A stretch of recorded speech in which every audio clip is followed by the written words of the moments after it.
This is a review video for an Instapot. So, with a family as big as ours, this is my lifesaver, because when I work, my shift literally runs to dinner time. So what a girl to do but use a contraption like this. So I'll show you. I'm making rice. I will cover. Make sure that it's centered. This is the pressure release. So this is how you release the pressure. It moves to different directions, but make sure that it's centered in order to build up the pressure. Now, since I'm making rice, this is as simple as just press rice. And as you can tell, there are different settings on it. Rice is really the one that I use the most, but we have cooked meat in it. I have not made a cake yet, but I'm looking forward to doing that. Have sauteed things, and you can do it manually. You can adjust, delay start, which is perfect because you can set everything up and then click delay start, and then it'll start however many minutes you delay it or hours. You can slow cook, you can steam vegetables, perfect, make porridge, multi-grain. So there it is. Now, right now it says on. What that means is it's heating up right now. It's heating up and building up the pressure. Once the pressure is built up, this will turn into 10 minutes. You can hear the pressure building up. And now watch this. Instead of on, it's going to switch.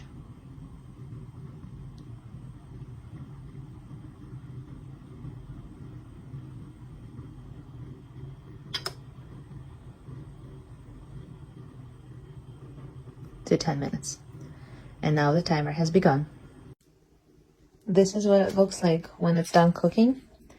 And L is for low.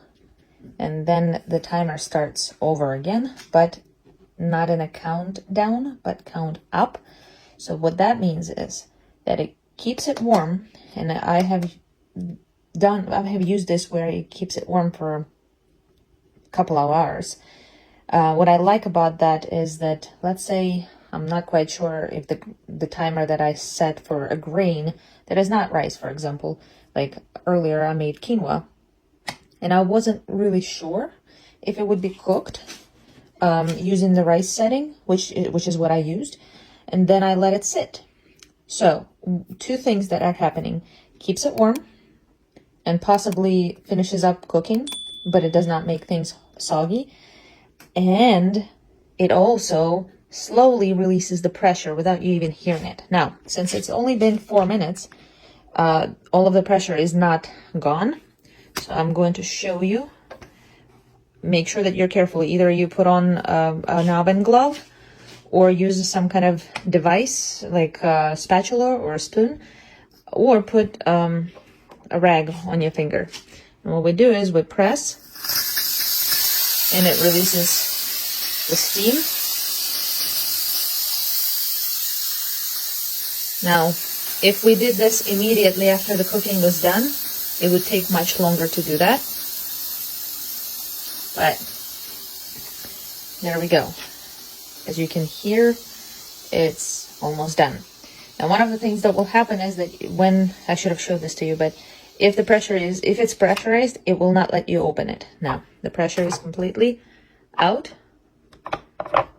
There's nothing coming out. And now it's done.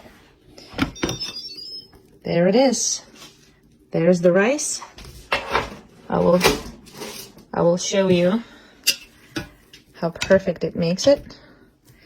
That's one of my favorite things to do, is cook in the Instapot.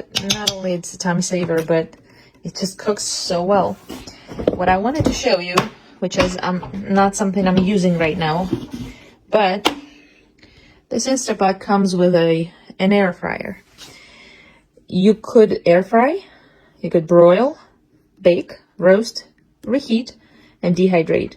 We have used it for baking, broiling, and air fry. I have not tried these three just yet, but it worked well. And if you go for an air fryer, instead of buying a separate one, you could just buy one, 2-in-1 pretty much. So there it is, a kitchen cook helper. Thanks for watching the video. If you found this video helpful, hit that subscribe button, ring the bell icon, to stay updated with our latest videos. And don't forget to like, comment, and share with your friends and family. Check out the description to find the product link.